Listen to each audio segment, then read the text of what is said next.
Buenos días. Agradezco un año más a Marta Nogueira y a su equipo la invitación para participar en este ya cuarto Congreso Brasileño de Paisajismo que siempre resulta tan interesante. Mi intervención va a tratar sobre la Plaza de Armas, hoy Plaza de Joan Fiveller. Está emplazada en el interior del Parque de la Ciudadela de Barcelona y es uno de los jardines de Forestier mejor preservados gracias a su reciente regeneración.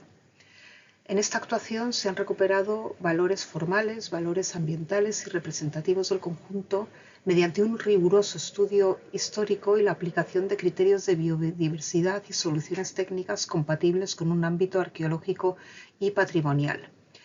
Como miembro del equipo que redactó el proyecto, voy a exponer en esta sesión el proceso que se llevó a cabo. Voy a comenzar hablando del contexto urbano histórico de la plaza, es decir, sobre las preexistencias y los distintos estratos que están superpuestos en este ámbito. Explicaré luego cuál fue el proyecto de Forestier, desarrollado entre 1916 y 1917. Luego explicaré cuál ha sido la evolución posterior, previa a 2017, y finalmente expondré la actuación llevada a cabo entre 2017 y 2020 para su recuperación. La Plaza de Armas se sitúa dentro del Parque de la Ciudadela. Este parque es el primer parque público municipal de Barcelona y es una pieza vertebradora de la ciudad desde el siglo XIX. La plaza se sitúa, como vemos en esta fotografía aérea, en una zona central del parque, entre tres edificios supervivientes de la antigua ciudadela borbónica. El Palacio del Gobernador, hoy Instituto de Educación Secundaria Verdaguer, esta capilla, hoy Iglesia Castrense, y el Arsenal, que es hoy el Parlamento de Cataluña. Se trata, por tanto, de un espacio muy representativo. El lugar alberga una historia que se remonta al medievo. El primero de los muchos estratos históricos del recinto es el barrio de la Ribera, que entre el siglo XIII y el XV fue el centro económico de la ciudad medieval. En el plano vemos cómo la ciudadela, construida por orden de Felipe V entre 1716 y 1751, se instaló sobre el antiguo barrio de la Ribera y la muralla de la ciudad. Aquí vemos el plano ampliado. Este sería el recinto actual de la plaza de Joan Fiveller. Este documento tiene la utilidad de mostrar la situación aproximada de las murallas de la ciudadela, aún presentes en la plaza a escasos centímetros del suelo. Esta ciudadela se convirtió en un símbolo de represión y se derribó después de la Revolución de 1868. En ese momento el general Prim va a ceder todos estos terrenos a la ciudad para construir el primer gran parque público de Barcelona, siguiendo el modelo de ciudades europeas como Londres o París. Para desarrollar el parque público se va a convocar un concurso municipal en 1871, que aunque declarado desierto, otorgó el primer accésit al proyecto del maestro de obras Josep Fontserè. Fontserè se inspiró quizás en el Jardin des Plantes de París porque propone un parque científico. Era un parque con vías perimetrales de carruajes, que podemos ver aquí en la imagen, en este plano que es obra del propio Fontserè, y luego paseos sinuosos al interior. Se articulaba con la malla geométrica del ensanche. En el centro, donde está la actual Plaza de Armas, se propone hacer un edificio que en realidad nunca se llegó a realizar, el Palacio de la Industria y las Bellas Artes.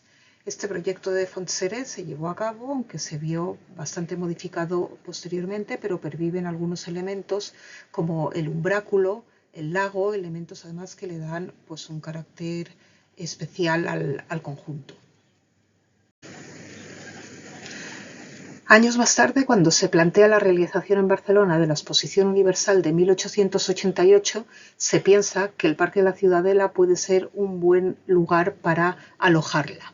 Se construyen entonces una serie de edificaciones temporales que vemos aquí en este plano, es la ampliación de este plano de aquí, que luego pues, se van a desmantelar cuando acaba la muestra. En el lugar, en el parque, subsistían aún las únicas 3 edificaciones que no fueron derribadas de la primitiva ciudadela. El Palacio del Gobernador, que tenemos aquí, la capilla y el arsenal, los 3 edificios que perviven hoy. Cuando finaliza la exposición de 1888, la Plaza de Armas se ha convertido en una explanada configurada mediante estas edificaciones. El antiguo arsenal se restaura entre los años 1904 y 1905 como Museo de Arte Moderno con un proyecto de Pere Falqués. Se va a convertir entonces esta plaza en un lugar de intenso uso público que, bueno, como era un espacio abierto y vacío, va a acoger diversidad de actividades como desfiles, demostraciones gimnásticas.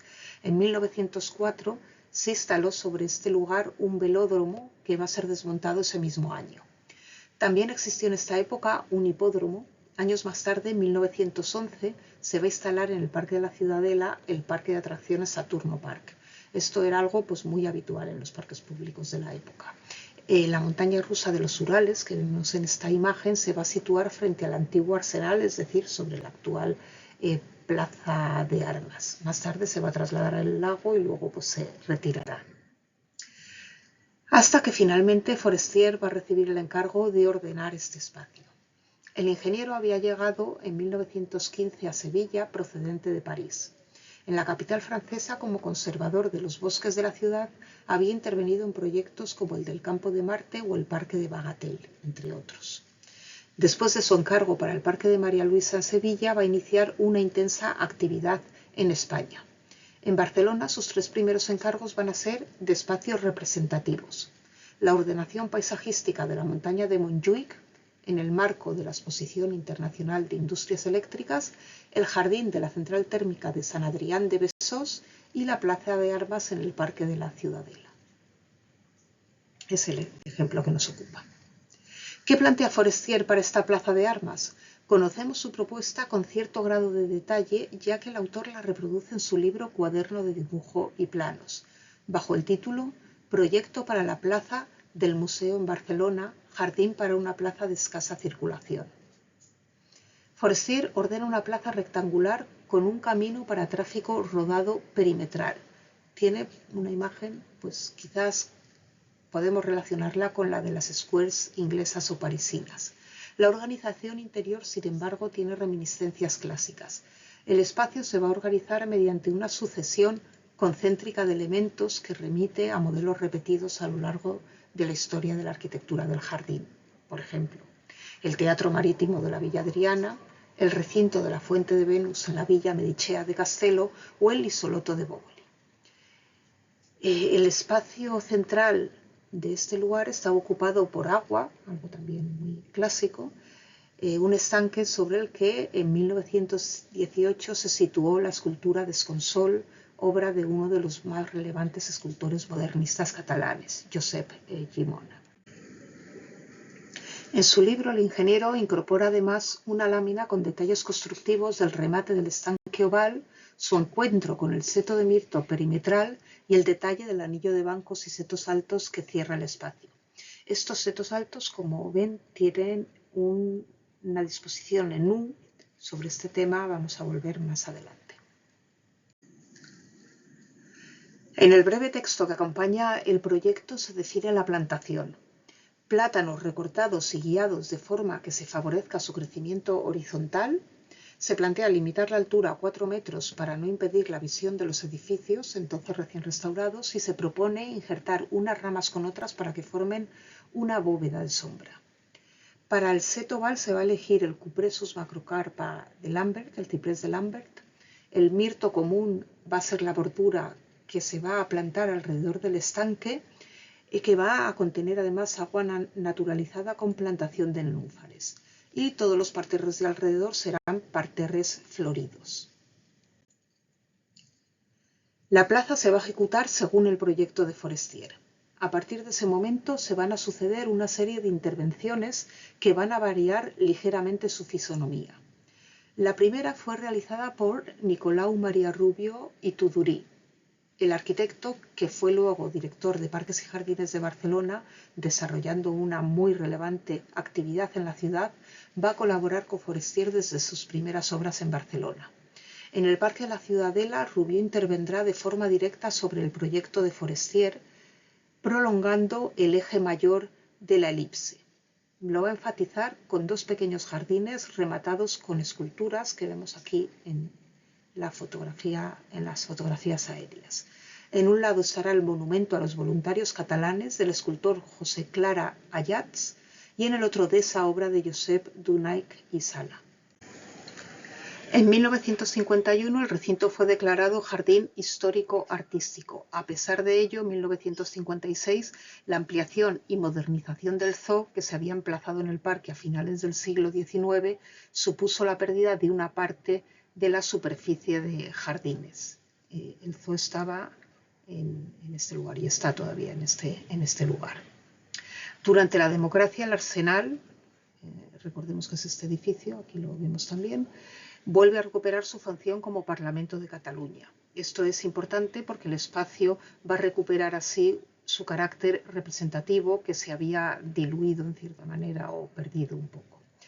La celebración en 1988 del centenario del parque conllevó una serie de actuaciones generales, como por ejemplo la actualización de la iluminación, nuevas canalizaciones de riego, incorporación de nuevo mobiliario urbano, etiquetado de algunas especies vegetales. Se restauró también el umbráculo, pero no hubo una intervención global en la Plaza de Armas. Posteriormente, las polémicas obras realizadas entre el 2009 y el 2010 supusieron la destrucción de uno de los dos espacios proyectados por Rubió, este que vemos aquí, que se integró en el interior del zoo. Otras actuaciones eliminaron un parque infantil, se construyó un polideportivo, produjeron también pérdida de superficie de jardines. Esta superficie llegó a los 2.000 metros cuadrados. A principios del siglo XXI, el espacio de la plaza de Joan Fiveller presentaba varios problemas funcionales y ambientales.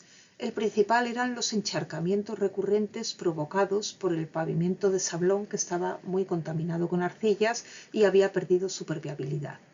Además, existía también una gran pérdida de diversidad vegetal y muchos ejemplares, especialmente de este seto oval, que es una pieza clave en la configuración del recinto, estaban afectados por plagas. Gran parte de los bordillos y alcorques también se habían deteriorado o habían sido repuestos con materiales inadecuados y por todas estas razones se va a plantear entonces un proyecto de mejora de la plaza que debía de contemplar también dos condicionantes esenciales. Por un lado, el condicionante patrimonial. El conjunto está protegido primero como monumento histórico-artístico desde 1951 y en la actualidad como bien cultural de interés nacional. Esto hace que cualquier intervención tenga unos requisitos adicionales en cuanto a la durabilidad, a la idoneidad de los materiales y al proceso de intervención en sí, ¿no? Y luego había también un condicionante arqueológico, ya que había restos sensibles a pocos centímetros de la cota de uso. Por ello se va a proponer un proyecto que en mayo de 2017 Barcelona de Infraestructuras Municipales S.A. BIMSA va a adjudicar a PCG Arquitectura y Ingeniería, que fueron los ganadores del concurso. Se había formado un equipo que estaba compuesto por un perfil muy multidisciplinar, encabezado por Joan Portet como arquitecto y autor, el ingeniero Federico Giacomelli, el paisajista Nuno Almeida, que lamentablemente falleció durante la elaboración del proyecto, el arquitecto técnico agrícola Josep Consola y bueno, un equipo más amplio en el que yo participaba como especialista en restauración de jardines históricos. Se contó también con importante asesoría patrimonial municipal. El proyecto de remodelación de esta plaza de armas tuvo unos primeros objetivos eminentemente prácticos. Había que resolver los problemas del drenaje del agua de lluvia, renovar el pavimento de sablón para recuperar su permeabilidad, reponer piezas deterioradas o perdidas en bordillos y alcorques, unas actuaciones que debían ser compatibles con todos estos restos arqueológicos que aquí vemos en este plano de superposición de estratos. Pero más allá de esta solución técnica, la intervención buscó comprender la evolución histórica del recinto y recuperar su valor como espacio representativo, como espacio relacional, sostenible, dentro del Parque de la Ciudadela y también a una escala mayor dentro del paisaje urbano de Barcelona. Las estrategias de actuación partieron de una triple consideración del ámbito de la zona de intervención.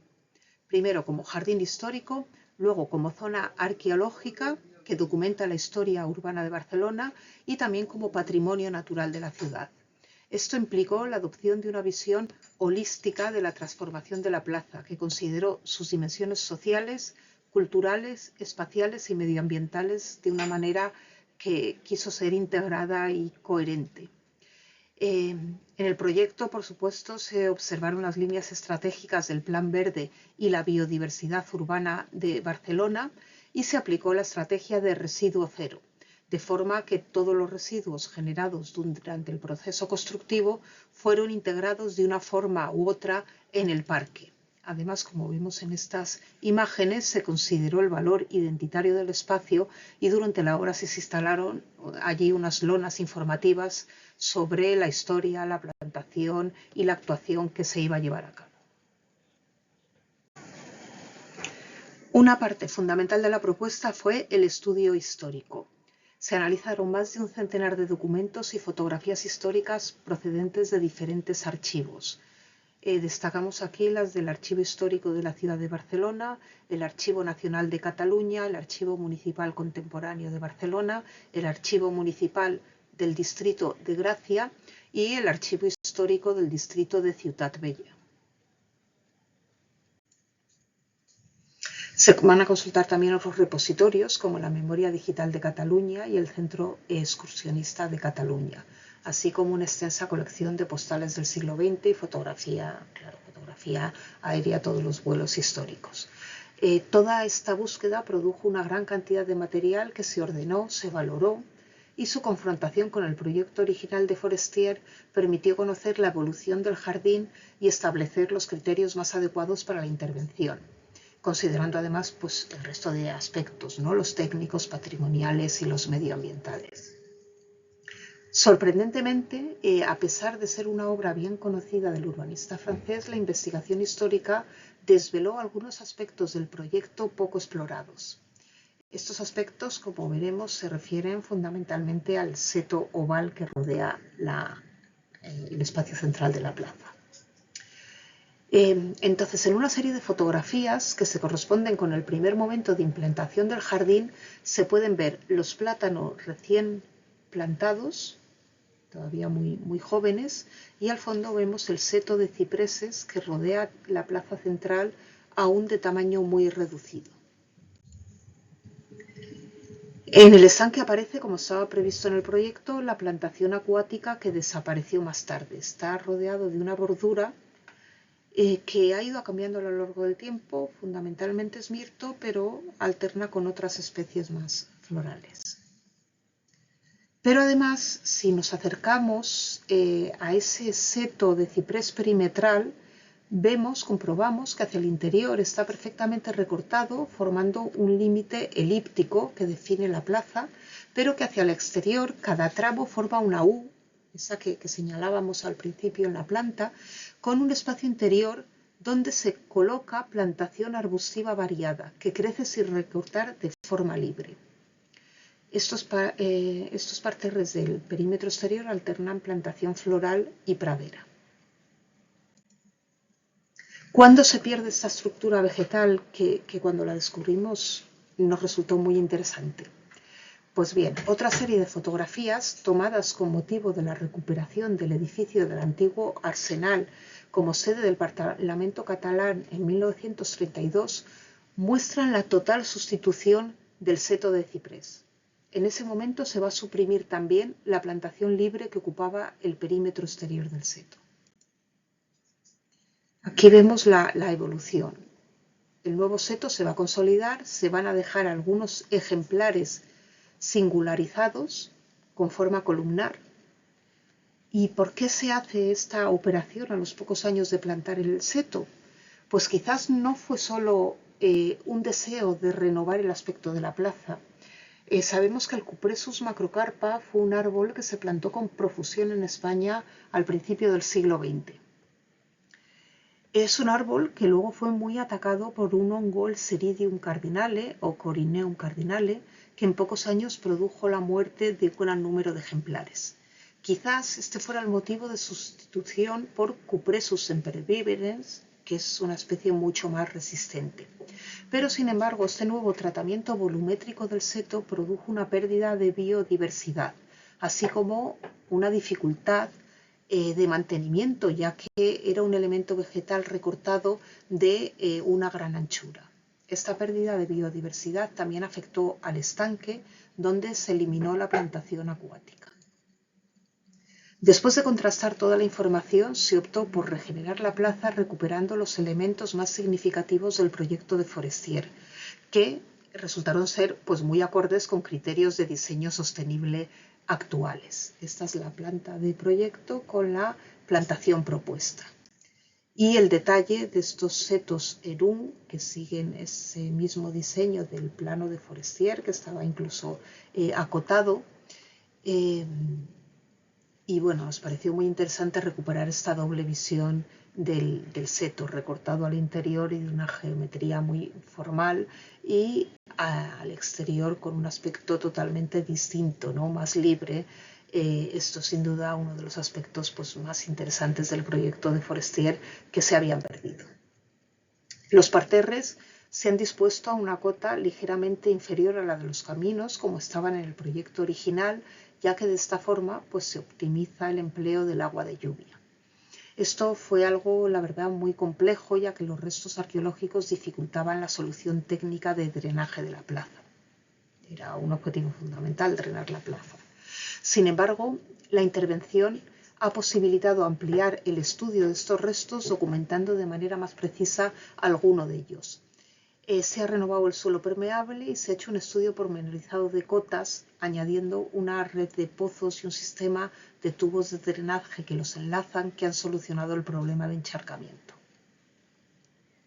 Aquí vemos las secciones constructivas con el detalle de cómo se ha realizado todo esto. La obra finalmente pues, llevó más tiempo del esperado, pero la intervención demostró la compatibilidad entre la conservación patrimonial, la sostenibilidad urbana y la gestión del uso intensivo de un ámbito arqueológico. Aquí vemos las distintas fases, el levantado de la plantación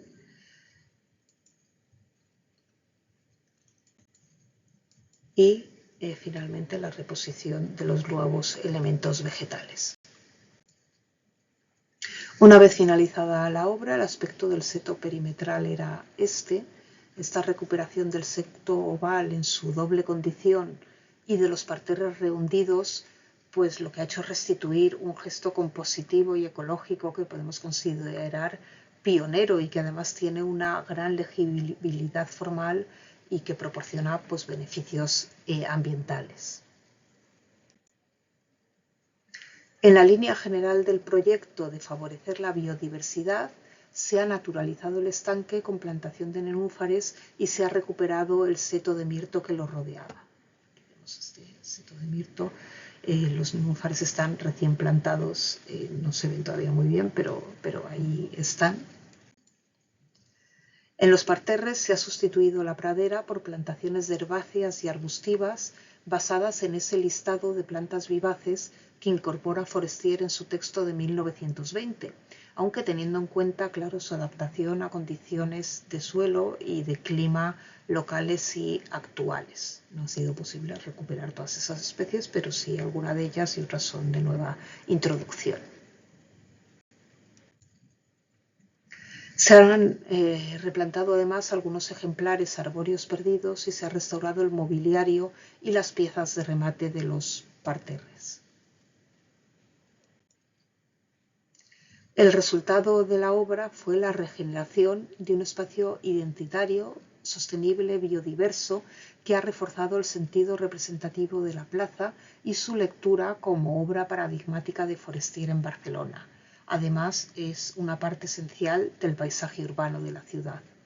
Así, la intervención se ha integrado en una escala mayor, ya que la plaza ha pasado a formar parte de la red de itinerarios paisajísticos y de miradores urbanos de Barcelona como parte del itinerario a pie 72, que es el de Ciutat Vella de Barcelona. Por todo ello, la obra ha tenido el reconocimiento de la Asociación Española de Parques y Jardines Públicos, que otorgó al proyecto el Premio Nacional Alhambra en mayo de 2022.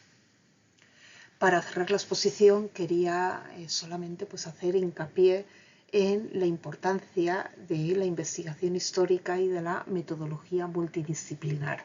Además, agradecer a todo el equipo que intervino en la obra y a los técnicos municipales su compromiso y dedicación, y reconocer también la valiosa contribución al proyecto de Nuno Almeida que nos dejó antes de ver completada esta obra.